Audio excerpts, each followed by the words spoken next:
Let's send it down to the stage for more on Cloud9's huge comeback win.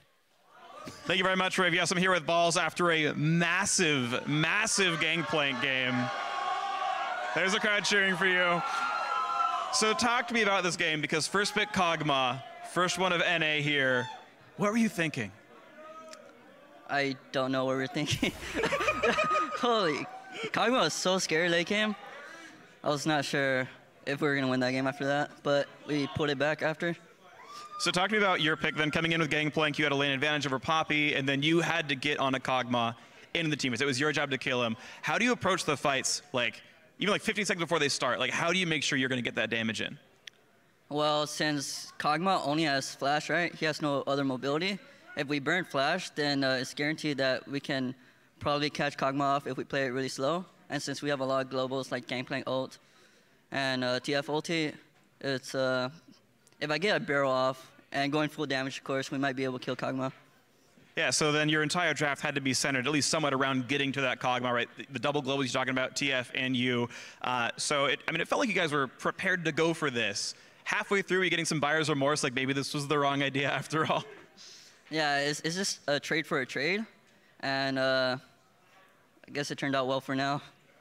So talk to me about getting in later into this game in these like really clutch situations, like where there's so much like strain on making sure you get these plays right. Like how do you sort of remain calm and focused and make sure you're making the right choices and you don't like choke up like, oh, if I screw up, we lose the game? Well, I don't know. Since I was just playing it really well, I just keep it consistent.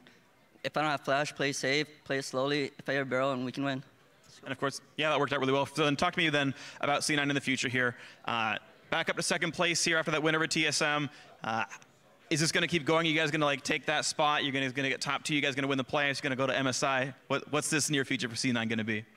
Just going to playoffs and beating IMT.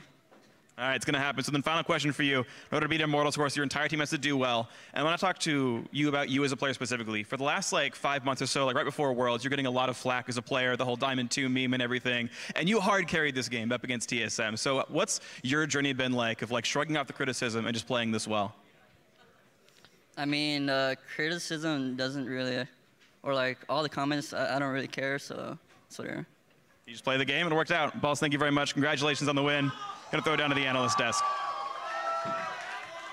Thank you very much, Freak. That was just an absolutely wild game. Absolutely wild game. We're going to get back to Balls, who did have a standout performance in that game. But before we do so, I want to go through a couple more replays. Let's get a sense of how Cloud9 turned this game around, starting with that ace they had in their own base with an open exposed in him. We're going to pull that up onto your screen and roll it out. Yep. So as we roll into this, one of the most key parts is if you look at when Balls is actually going to drop his ultimate, it's so well placed, and Doublelift is actually going to get kicked in after the silenced route to the very far end. So when Doublelift flashes back, he's in the very center of the GP ultimate. They're able to go forward, Sneaky moves in aggressively, High moves in aggressively, they see their opportunity and they pounce. It was just really well set up by Balls and Rush there. And the Zhonya's here by Jensen too at the end. Even though he goes down to Haunter, gives him just enough time to take out Bjergsen.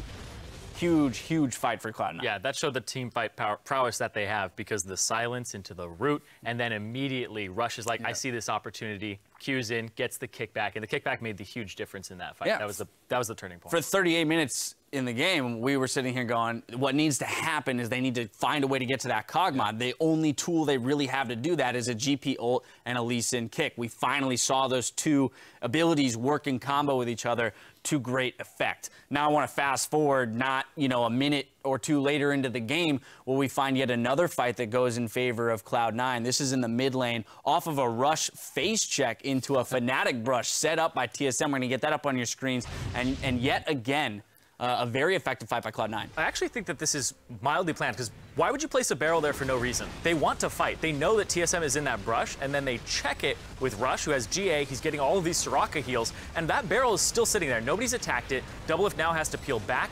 High gets ultied in, knocks up 2. They stay in there. The barrel comes down. It gets attacked, though, and then this is where C9, they start backing up. But Haunter's dead, so the front line's gone, and the barrel chain from that barrel that was sitting there the entire time ends up doing 3,000 plus damage across the team, and that's the cleanup from there. So Rush face checking, it looked like Cloud9 was saying, you know what, Rush, go in the bush, High's got your back. You have GA. We're going to set up here and make them come to us. Such nuanced play there, right? As you mentioned, it's like how that one little aspect of the fight, this barrel that's sitting off to the side, can be the turning point 15 seconds later. Oh, and those fights have so much particle noise in them. You have like Kog'Maw ultis coming down, you have Kog'Maw ooze, you have GP ultis, so it's so hard to keep track of barrels right in the midst of all that. Soraka spamming heals the whole time. It really focus is. for 1 second. There's so much on Doublelift and his team to protect him, and it really is hard to keep track of all this. Like you said, I mean, the fight in the base was set up by a root silence from Soraka, and in a lot of circumstances, people will be like, that's unacceptable, right? But there's so much going on, so much for him to watch. He's watching these barrels so hard, he actually misses the root silence, and that's what kind of set up the first play. And then the second one, like you said, the barrel there. And, you know, when you watch the difference between the fights that they won and the fights that they lost, I think that Haunter was able to stop Rush from actually getting to their AD using the pop EW to stop those move blocks. But in the ones that they won, Rush was always able to get on top of them. And that's really the biggest difference for me, was Rush's success in the fights led to their team success as well. Yeah, and to a degree, it kind of showcases the importance of proper positioning from Doublelift, how much pressure goes onto his shoulders because he's playing that Kog'Maw, and so much of the team fight power rests on his shoulders. And this is another problem that we've seen with TSM last week, where I was talking about their movements relative to each other in team fights, and it's like, where's Haunter in the front line? Well, now he's actually jumping on Jensen and trying to peel people back and trying to ulti the back line instead of peeling for Doublelift, because he stops the Lee Sin from getting in, and so does Svenskeren. But they went a little too aggressive in some of those fights to try and clean up kills, and then they just kill Haunter and clean up from there on C9's side. So many resources were committed into killing Rush in that mid lane fight that then all of a sudden it leaves room for Balls to sneak those barrels around the backside of the fight and zero out Doublelift.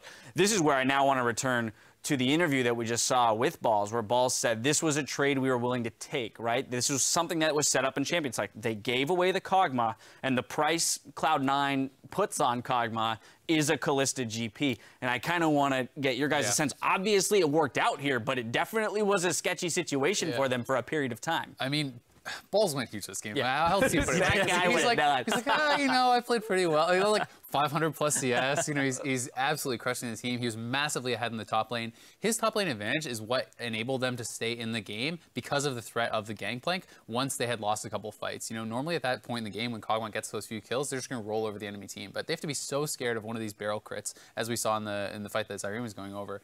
So it's like they have to play so safe around that. It actually gave Sneaky time to catch up on the Kalista, because at one point he had 2 completed items when Doublelift had 4. You know, it's like he was massively behind. Balls kept him in the game, and you know, he's the one who clinched the kill on Kog'Maw, flashing over at the end. He went huge.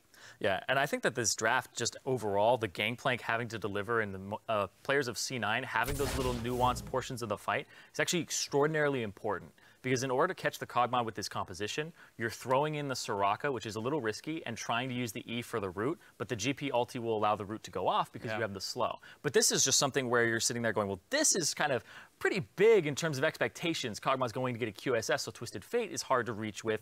So all of the disengage from TSM needs to be used appropriately, and it's the trading at that point. Gold card for QSS. What are you using to get away from these barrels? Are you auto-attacking them? Are you not auto-attacking our tanks? And you saw in those trades where the root is used just on Doublelift with the silence, it's worth it at that point. So I thought the trading of abilities here in Champion Select is what made these fights work appropriately, because it's not that whole wombo combo team comp, right? It's not the whole pile on and kill this one dude, but they were able to do that with the use of GP and the execution. Right, yeah, I mean, on paper, when you look at these two team comps, it appears to the naked eye that TSM has all the tools they need to deal with someone trying to get to a Kog'Maw. We've got Gragas Q slows, we've got Gragas ult disengages, we've got Poppy ult disengages, W to block move blocks, we've got slows on Poppy Qs, we've got E to knock him away, we've got our Braum who can throw an ult up. I mean, there's so many tools to keep Cloud9 away, and that, again, it just speaks to the execution that we saw come out in those last 3 team fights by Cloud9. Yes, it took them a while to get there and figure out exactly how to make it come to fruition,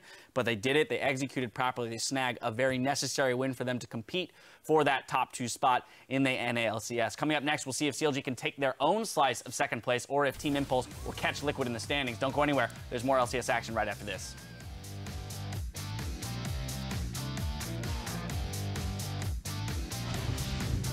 I'm probably the best Lucian player on this team. No, wait, there's a lemon. Look, there's a lemon. You see that giant poster over there? That's his Lemon Nation.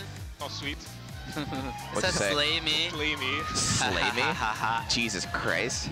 Svenskeren uses the body slam. He also gets his flash in. They're on to High, and High goes down. Go. Have ulti.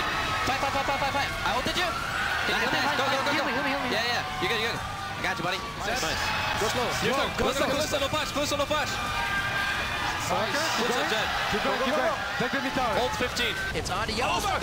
Damage is absolutely huge from Balls and the rest of the team. They are shredding Team Solo Mid right now. Bjergsen. It's him.